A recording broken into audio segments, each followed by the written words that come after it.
Another argument, if you take a look what the United States has done over the last 12 months, we're now running a $1.6 trillion deficit this year, and recently the Obama administration upped that budget deficit by another $2 trillion to $9 trillion by 2019. If you take the more than doubling of the Fed's balance sheet, if you take a look at, the various government programs and bailouts, another country tried many of the same things, and it was Japan.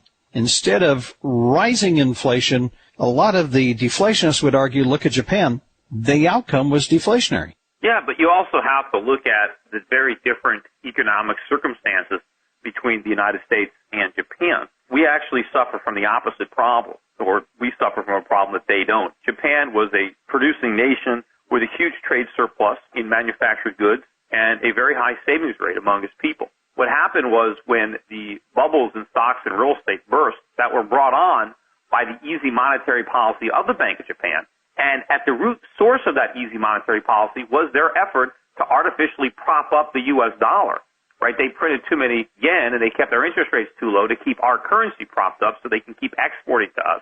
That loose money ended up forming bubbles in stocks and real estate.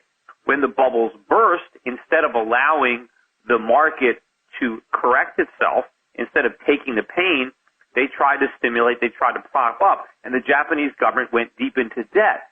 But the difference was the Japanese government borrowed from its own citizens, and they had an ample supply of savings in which to loan the government. However, this hurt the Japanese economy. That savings would have been better used if it was invested privately as opposed to used for government programs. But the Japanese economy beneath the surface was fundamentally sound, and it was able to withstand all the foolish things that the government did. Now, when you look at what happened to Japanese consumer prices, and you say, well, gee, we didn't have a big increase in consumer prices. What I think would have happened had the government not done that, had the government not spent all that money and printed all that money, consumer prices would have actually fallen a lot more.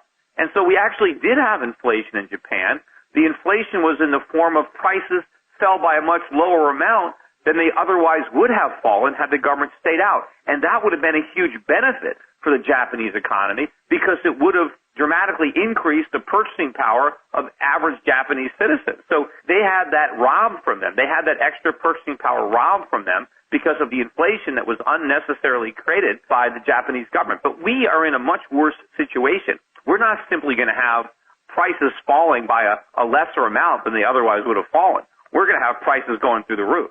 If the deflationists would simply stick to the price of gold, then everything they're saying is true. Everything they're saying is going to happen to prices will happen in gold. But it's not going to happen in dollars. It can't.